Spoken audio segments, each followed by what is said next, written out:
Our people say the elder who refuses to teach the young has already buried the future with his own hands. Pay full attention to me. I want to speak to husbands first, and then I will speak to the wives. Do not go anywhere. Husbands, hear me.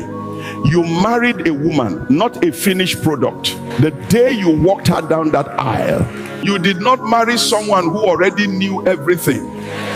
You married a partner, and a partner needs guidance, patience, and direction. Stop assuming your wife should already know what to do. Stop sitting in silence and building anger in your chest like firewood waiting for a match. That fire will burn your own house down. A man who leaves his wife in ignorance is like a farmer who walks past a weeding opportunity and complains at harvest time. Our people say that a child who is not taught at home will be taught by the wall with a heavy rod. Do not assume your wife knows everything. Some of these women left their fathers' houses with willingness in their hearts, but emptiness in their hands. It is your duty to teach her, not with a whip or a shouting voice, but with the patience of a man carving a delicate statue. If you do not lovingly correct your wife when she is going wrong, life will correct both of you in a way that will leave marks. Your home is either a school or it is a battlefield. And you, as the head, decide which one it becomes. If your wife shows you she is willing to learn, that she is open, that she is humble, that she leans on you for wisdom, do not take that for granted. That is a gift. That is trust in human form. Water it. Pour good knowledge into her. Because the woman you build today is the mother who will shape your children tomorrow. The Igbo people say, he who brings the kola nut brings life. When you bring wisdom into your home, you are bringing life to everything under your roof. Now to the wives, I want you to listen with both ears, because I am more concerned about you. My lovely daughters, hear me with your heart and not just your ears. There is a proverb that says, the tree that refuses to bend in the storm is the one the storm breaks completely. If your husband comes to you with a correction and your first instinct is to build a wall, to raise your voice, to fight back with argument after argument, you are not winning. You are losing something you cannot buy back with money. You are losing his desire to lead you. Think about this. When a man has to spend hours gathering courage just to correct the woman he loves, not because he is afraid, but because he already knows she will turn it into a war, something cold begins to grow in his heart. He does not stop loving you at once.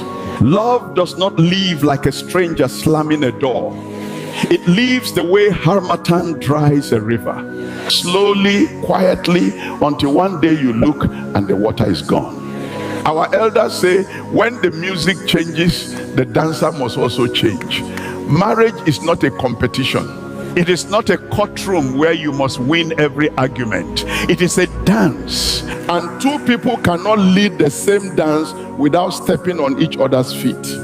Some of you are resistant not because you are strong women. You are strong, and that is beautiful.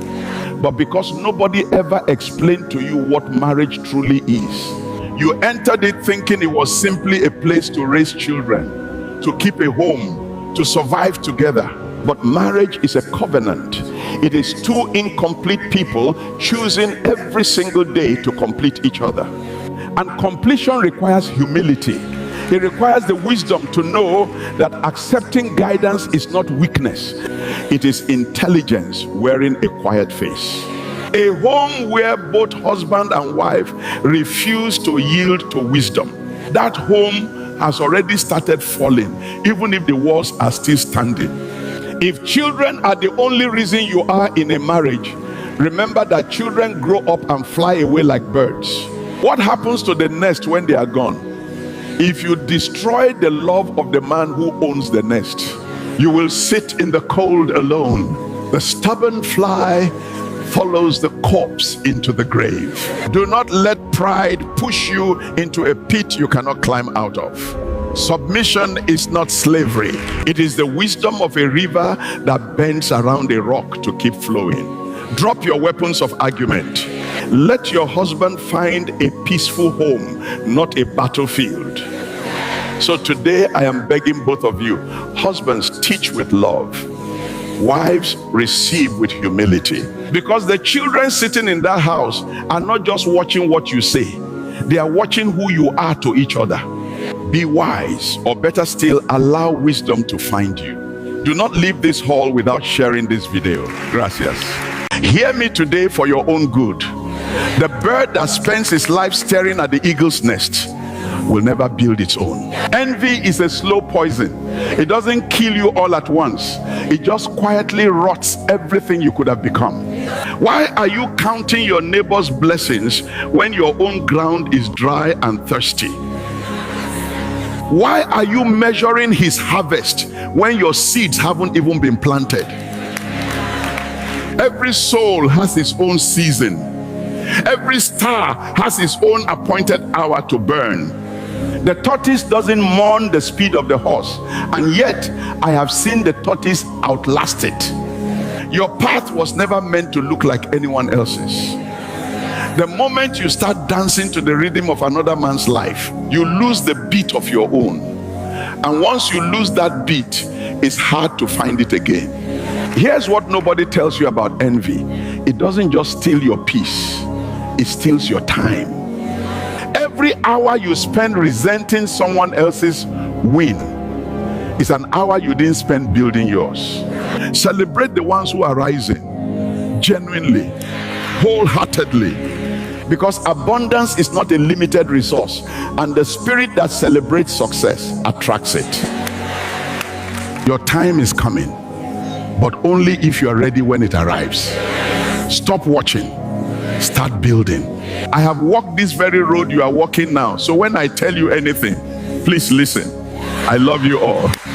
Listen to me very carefully, both husbands and wives and future husbands and wives. This is very important. Once you are married, hear me again, once you have moved in together as husband and wife, you must immediately watch who you listen to. In Africa, the elders say that when a man who has never entered the river begins to teach fishermen how to paddle a canoe, somebody will drown before sunset. Many homes today are burning, not because there is no love, but because too many outsiders are pouring kerosene into small misunderstandings. Nowadays, social media has given everybody a microphone.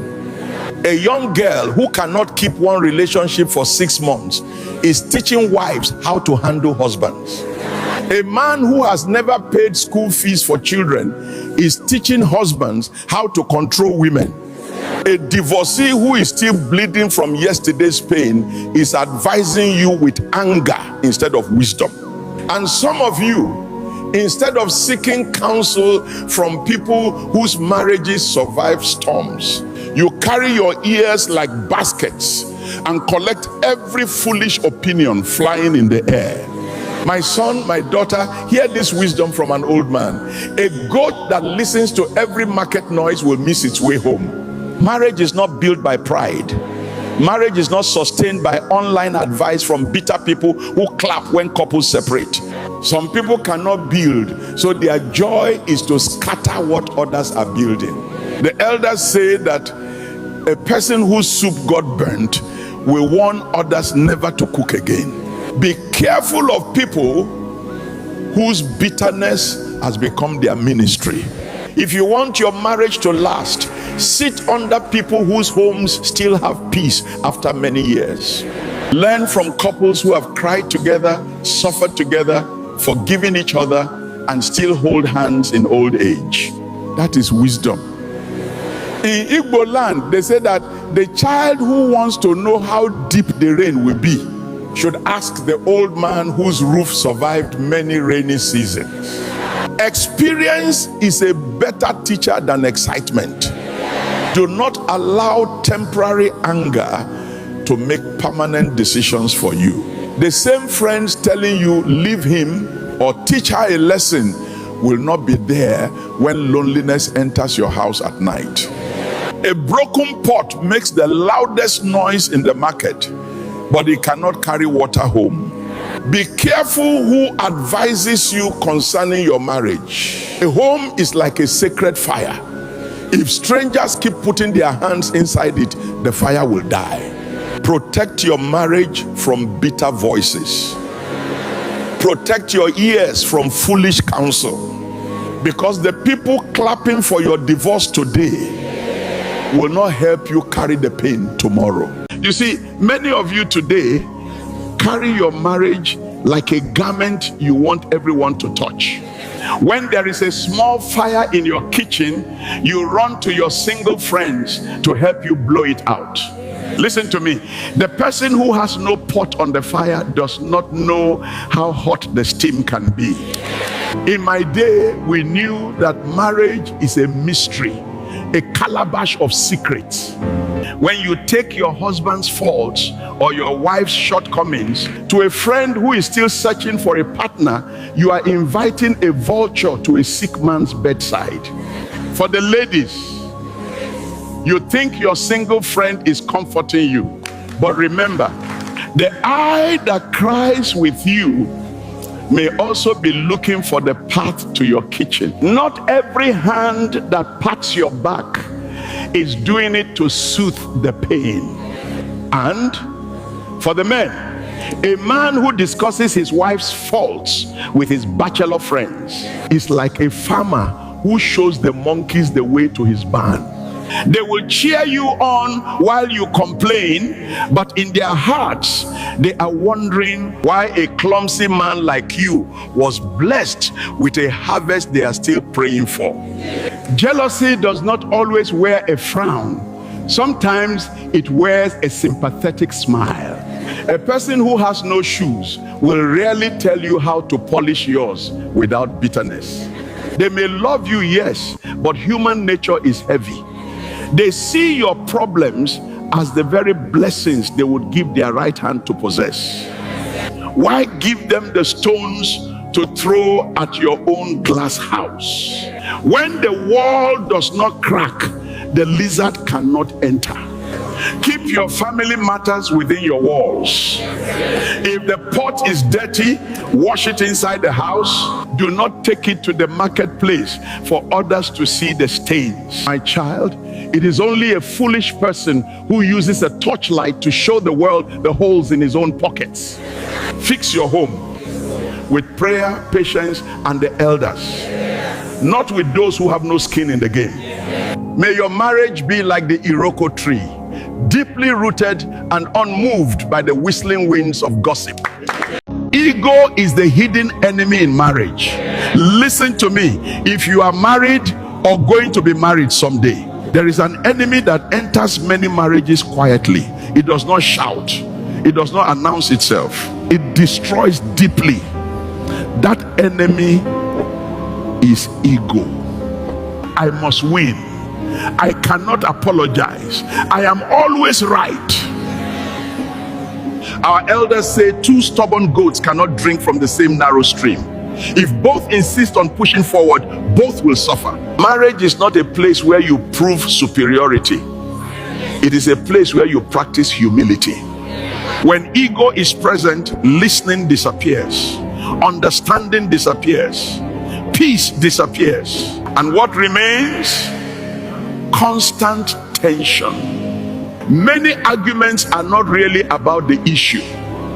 They are about pride. Who will speak first? Who will apologize? Who will admit fault? And because nobody wants to step down, the relationship keeps breaking. Let me tell you something that will save you years. Sometimes you must lose the argument so you don't lose the relationship. Because in marriage, it is not about who is right. It is about what is right for the relationship. If ego becomes your voice, love will slowly forget how to speak. Please share this video to save some marriages, and follow the page if you have not. Gracias. You all think that the thing that kills a marriage is when a man or woman wanders into another person's farm. You think cheating is the end. But listen to me, a tree does not fall just because a goat chewed on its back. A tree falls because the roots have rotted from the inside where no one can see. The real reason relationships fail is because the safe place has become a battlefield. When you can no longer tell your partner your truth because you are afraid they will judge you, mock you, or use your words as a weapon against you, then the love is already packing its bags to leave. It starts like a small leak in a clay pot. First, you stop talking about the big things. Then you stop sharing your small worries. Eventually, you stop caring altogether. You find yourself living with a stranger who knows your name but does not know your soul. My people say that a bird does not fly with one wing, and a relationship cannot breathe if one person is suffocating in silence. The strongest couples are not those who never fight. They are the ones who know that even in the middle of a storm, their partner's arms are the only place where they can be their true selves without fear. If you cannot be honest, you are just two actors playing a role in a house that has become a stage. Do not wait until the walls crumble before you start listening. Remember, it is better to have a small hut full of laughter and safety than a golden palace where everyone is walking on eggshells. An old man sees sitting down what a young man cannot see even if he climbs an iroko tree. Protect the peace of your partner's heart, and the love will protect itself. If you are watching online, please share this video to reach those who need to see it. I love you all. Let me save you from a mistake many people enter marriage with. The idea that you will change your partner. You cannot change your partner by force. You see something now, and you tell yourself, after marriage, it will be different. But life does not work like that. Our elders say you can lead a horse to water, but you cannot force it to drink. Change is a personal decision, not something you can impose. The more you try to control someone, the more they resist you. The more you pressure them, the more they withdraw. Marriage is not a training ground where you reshape a person into your preference. It is a partnership where both people choose to grow. If someone is not willing to change, your effort will only turn into frustration. Focus on influence, not control. Lead by example. Communicate with wisdom. Encourage growth. Because pressure creates resistance, but example creates reflection. Now share this video and follow this page if you love Grandpa. And always remember that Grandpa loves you.